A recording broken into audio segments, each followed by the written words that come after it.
once more, and it's time to look at the last in the series of the cards relating to Virgo the Hermit. And the one we're looking at today is called the Wealth card.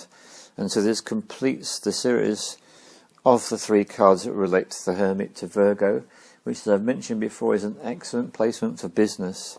So it's all a good time for business, for practical matters. And this is the way it goes. By managing your assets prudently, you create gain. And when you make appropriate and good use of gain, you inevitably end up with wealth. That's what this journey is all about.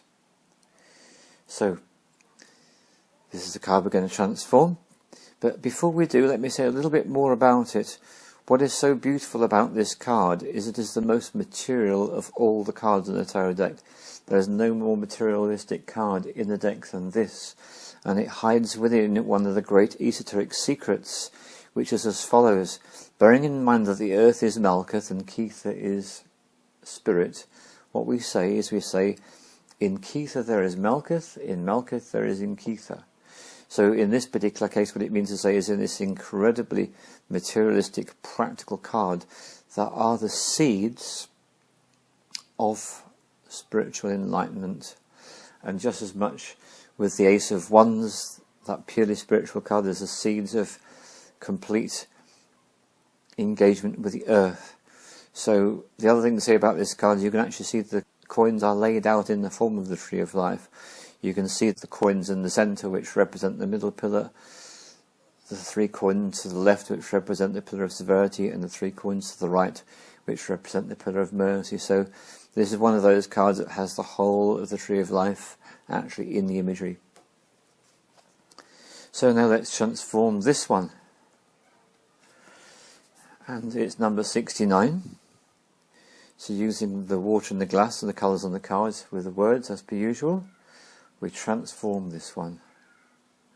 Magenta and clear giving magenta. And we turn the card over, and here it is. Sounding bell. Sounding bell. Between polarities, I find the true balance in my life. Between polarities, I find the true balance in my life. Between polarities, I find the true balance in my life. And I guess this is what life's about, isn't it? It's working with the polarities, working with the extremes, whatever they may be, whether it's health and sickness, wealth and poverty, a highly sexed life or a celibate life, whatever the extremes are, between the polarities we find our true balance. It's about the purification as a consequence of love from above.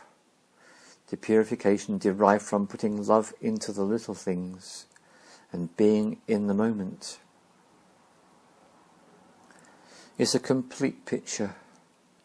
Many things all coming into resonance where we begin to feel our wholeness. Purification as love is put into inanimate objects which we handle moment to moment. Which of course reminds me about what I started off by saying about money. When you treat money with respect, with appreciation, with gratitude, it's amazing how your relationship with money will transform. It's one of the most helpful things you can do to make your life easier, is to cultivate a good relationship with money. Some people will put their money on their shrine to give it respect. Some people give money away to people in need as a way of respecting it, because we're bearing in mind it's always about exchange, giving and receiving. Can be a very powerful thing to do, to completely spontaneously pull out a £10 note and give it to someone who's begging for change. I had the pleasure of doing this 3 times because my relation with the spirit of money was such that I needed to show her how much I respected her. And I did this, and I felt so much better for it. And what absolutely shocked me was that the 3 people I gave the money to were so wonderful in their response. And I realised how important it is to give. So my last thing to say about this is that when you put attention on something, then your consciousness of that something grows. So it's about the idea of growing consciousness through putting your attention on what you choose to put it on, and seeing love as a practical expression. And that brings us back to the wealth card, because that's what wealth is.